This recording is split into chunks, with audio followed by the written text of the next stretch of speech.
একটা জিনিস খুবই অবাক হই যে বিরোধী রাজনৈতিক দলগুলো যদি আন্দোলন কর্মসূচি দেয়, এমনকি যদি তারা জনসভাও দেয়, সাথে সাথে পাল্টা কর্মসূচি নিয়ে হাজির হয় আওয়ামী লীগ। তো এখন শিক্ষক এবং ছাত্ররা একযোগে আন্দোলন করছে, এর ফলে শিক্ষা প্রতিষ্ঠানগুলো অচল হয়ে আছে। শুধু অচল হয়নি, সেই আন্দোলন একেবারে রাজপথে এসছে, জনজীবন পর্যন্ত অচল। তারপরও সরকারের কোনো আলোচনার উদ্যোগ বা সমাধানের কোনো কার্যক্রম দেখা যাচ্ছে না। দর্শক, খবর হচ্ছে শ্রেণীকক্ষে তালা, শিক্ষকরা আন্দোলনে নেই সমাধানের উদ্যোগ। কদিন আগে দেখলাম ওবায়দুল কাদের বলবেন, হঠাৎ করে কি হলো? এটা কি তার কাছে রাষ্ট্রীয় গুরুত্বপূর্ণ কিছু মনে হলো না? যে সেই আলোচনাটা কেন হলো না? তার মানে আন্দোলন জিয়ে থাকুক, এটি কি সরকার চাচ্ছে যে সমাধানের দরকার নেই, একটু চলতে থাকুক, তারপর দেখা যাক কি হয়? অন্য কোনো উদ্দেশ্য আছে কিনা জানি না।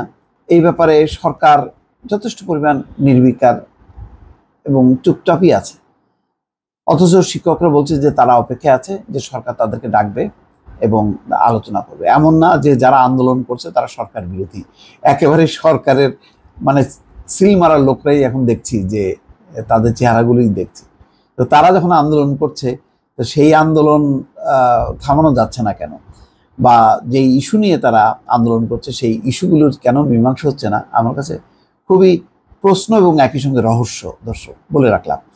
তো খবর হচ্ছে এই যে শিক্ষক কর্মকর্তা কর্মচারীদের কর্মবিরতিতে দেশের পাবলিক বিশ্ববিদ্যালয়গুলো টানা 1 সপ্তাহ ধরে অচল হয়ে আছে।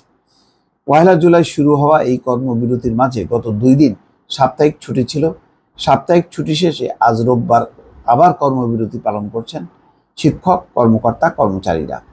সার্বজনীন পেনশনের প্রত্যয় কর্মসূচির প্রজ্ঞাপন বাতিল সহ 3 দফা দাবিতে শিক্ষক কর্মকর্তা কর্মচারীরা একযোগে সর্বাত্মক কর্মবিরতি পালন করছেন। এই কর্মসূচির কারণে তালা ঝুলছে শ্রেণীকক্ষ ও অফিসে। এই কারণে ক্লাস পরীক্ষাও হচ্ছে না। আজ ঢাকা বিশ্ববিদ্যালয়ের কলা ভবনের বিভিন্ন কক্ষ তালা লাগানো দেখা গেছে। যদিও শিক্ষার্থীরাও একইভাবে আন্দোলন করছে, তারাও ধর্মঘট পালন করছে। তো সংকটটা 2 ধরনের, শিক্ষকদের দাবিও পূরণ করতে হবে, শিক্ষার্থীদের দাবিও পূরণ করতে হবে, অথবা তাদের সঙ্গে মীমাংসা করতে হবে যে না, সরকার যেটা করেছে সেটাই সঠিক। এই ব্যাপারে আলোচনা ছাড়া সরকার যদি তার অবস্থানে বসে থেকে বলে যে না, তারা যেটা করছে সেটাই যৌক্তিক, আর যারা আন্দোলন করছে তারা যদি বলে যে না, সরকার যেটা করেছে বা করছে সেটা যৌক্তিক না, তাহলে তো একটা অচল অবস্থা। সেই অচল অবস্থার মধ্যে এখন পুরো শিক্ষা জীবন অথবা শিক্ষা খাত বলা যায়, একেবারে কলেজ বলেন, বিশ্ববিদ্যালয় বলেন, সব কিন্তু অচল হয়ে যাচ্ছে এবং দিনকে দিন কিন্তু বাড়ছে। এখানে বলা হচ্ছে যে আন্দোলনকারী শিক্ষকরা কলাভবনের সামনে অবস্থান নিয়ে কর্মসূচি পালন করছেন। এইরকম পরিস্থিতি বেশি দিন চললে শিক্ষার পুরনো ব্যাধি সেশন জট আবার তৈরি হওয়ার আশঙ্কা রয়েছে। তবে সংকট সমাধানের কোনো দৃশ্যমান উদ্যোগ এখন পর্যন্ত দেখা যাচ্ছে না। কেন দেখা যাচ্ছে না? এটি হচ্ছে একটা প্রশ্ন। কেন সরকার এটি জিয়ে রাখছে? দায়িত্ব কার? সরকার আলোচনা করবে নাকি অন্য কেউ আলোচনা করবে? এটা হলো প্রশ্ন। দর্শক, ভালো থাকবেন। আল্লাহ হাফেজ।